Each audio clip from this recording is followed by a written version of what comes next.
Sorry చెప్పకపోతే మీ సినిమాలు ఆడనీయం. పవన్ కళ్యాణ్కు మంత్రి కోమటిరెడ్డి వెంకటరెడ్డి వార్నింగ్. తెలంగాణ దిష్టి తలిగి కోనసీమ కొబ్బరి చెట్లు ఎండిపోయాయన్న కామెంట్లపై ఆగ్రహం. పవన్ బాధ్యతగా మాట్లాడడం నేర్చుకో మంత్రి పొన్నం. ఆ మాటలు ఉపసంహరించుకోవాల్సిందేనని డిమాండ్. తలతిక్క మాటలు మానుకోకపోతే ఇబ్బందులు తప్పవు మంత్రి వాకటి శ్రీహరి.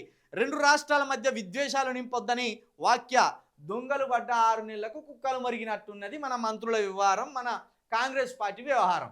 ఆ దుర్మార్గుడు మాట్లాడి 10 రోజులు దాటిపోయింది.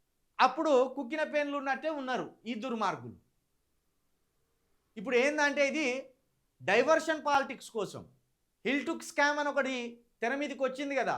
కేటీఆర్ గారు 5 లక్షల కోట్ల భూదందా అని ఒక అంశాన్ని తెర మీదకి తీసుకొచ్చింది కదా. ఇప్పుడు ఉలిక్కిపడ్డ కాంగ్రెస్ ప్రభుత్వం ఏం చేసింది? ఎవరితోటి రాజకీయం చేస్తే ఈ అంశాన్ని ప్రజలు మర్చిపోతారు, ఈ అంశాన్ని ప్రతిపక్షాలు పక్కకేస్తాయి అనుకొని పవన్ కళ్యాణ్ ఇప్పుడు వాడుకుంటున్నారు.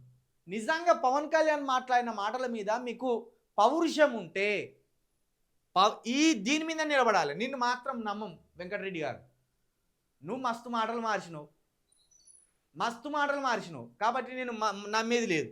సారీ చెప్పకపోతే సినిమాలు ఆడనీయం కాదు, వాడిని తెలంగాణది ఒక్కనియద్దు, వాడిని తెలంగాణ గెట్టేది ఒక్కనియద్దు, వాడిని మన పెద్దమ్మ తల్లికి బలి ఇచ్చినట్టు ఇయ్యాలి.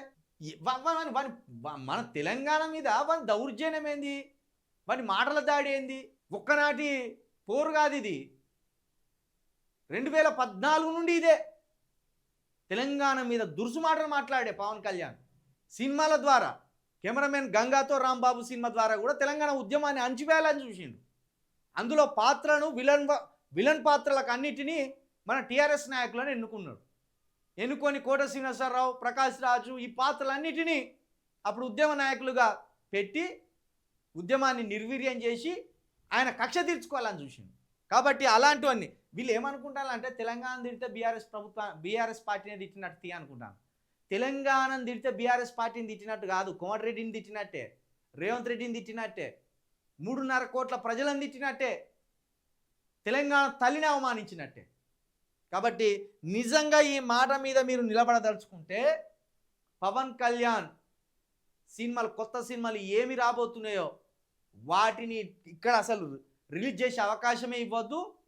పవన్ కళ్యాణ్ని ఇక్కడికి అడుగు పెట్టనియద్దు.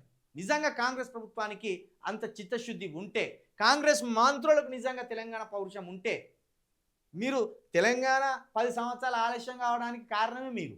ఆ రోజు కేసీఆర్ ఉద్యమం ఎత్తుకున్నప్పుడే వెంటనే మీరు రిజైన్ చేస్తే తెలంగాణ ఎప్పుడో వచ్చేది. 1200 మందిని చంపినే మీరు. కాబట్టి మీ మాటలు నమ్మలేము. వీళ్ళ మాటలు నమ్మితే తెలంగాణ పరువును తీస్తారు. కానీ పవన్ కళ్యాణ్ సినిమాలు తెలంగాణ యువత కానీ తెలంగాణ ప్రజలు కానీ బైకాట్ చేసి పడేయాలి. అసలు ఆయన సినిమాల వంకే చూడొద్దు. మనం ఆయన నెత్తి మీద పెట్టుకుంటే ఆయన మన గుండెల మీద అంటాడు పవన్ కళ్యాణ్ సిగ్గు లేకుండా. కాబట్టి ఇది కేవలం పొలిటికల్ డైవర్షన్ కోసం పవన్ కళ్యాణ్ అంశాన్ని ఈ కాంగ్రెస్ మంత్రులు ఎంచుకున్నారు.